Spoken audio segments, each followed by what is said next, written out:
I think it is clear to believe in the power of ideas. Fresh thinking to the Manhattan Institute.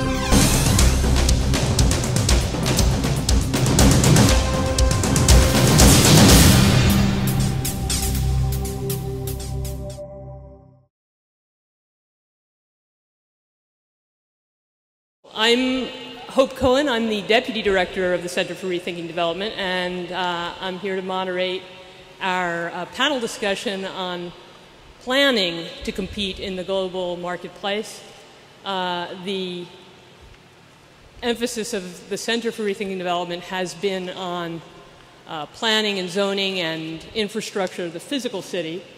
And obviously we just had the mayors who have very broad briefs and ranged over quite a number of topics, and I'm sure we will touch on things beyond the physical city because people live in the physical city, so the lives of people do come up in other contexts as well. But our primary focus will be on the physical city and how we can prepare our physical cities to grow and compete in a world of growing urbanization and great cities.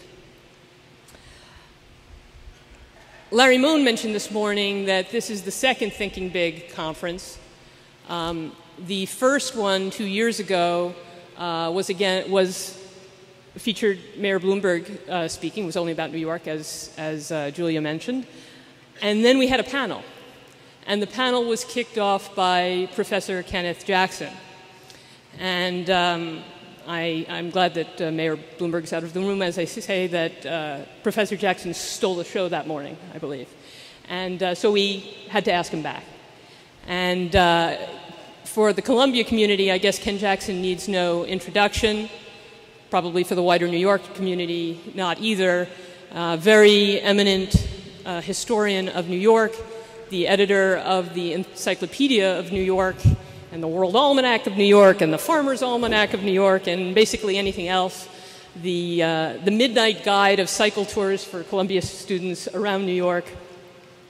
Ken Jackson, to give us some perspective of where we've come from.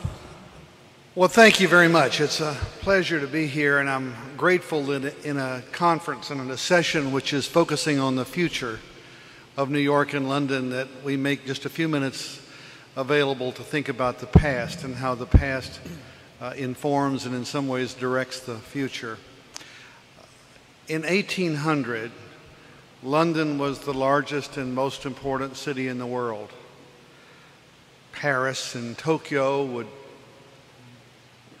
be in a slightly second tier, but beyond that, London was clearly in a class by itself. New York was in 1800 a small city at really below Chambers Street, usually much below Chambers Street in lower Manhattan.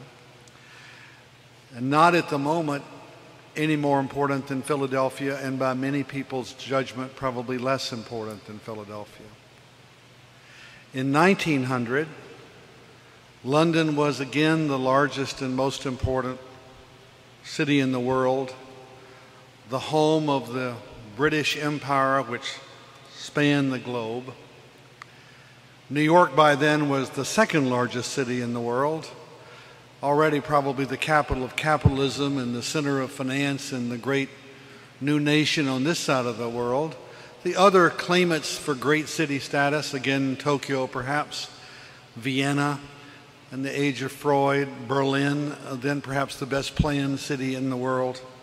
In 1945, I remember I was lucky enough to speak be a lecturer on the Queen Mary II, the QM2, and another much more important and famous person was P.D. James, who was the famous British mystery writer who was on the ship as well, and she and I were table mates. And she told me that the most thrilling moment in her life was at a moment in 1945, I think early May, when the Nazis surrendered and the lights of London came back on after 6 years of relative darkness. Think how wonderful it was that what those lights represented, that Britain had just emerged victorious in a great world war. London was at the very center of that conflict. the future seemed bright. And yet, if we look back on 1945 and what was about to happen, we see all these negative things in England. For example, in the late 1940s, the British people were literally cold and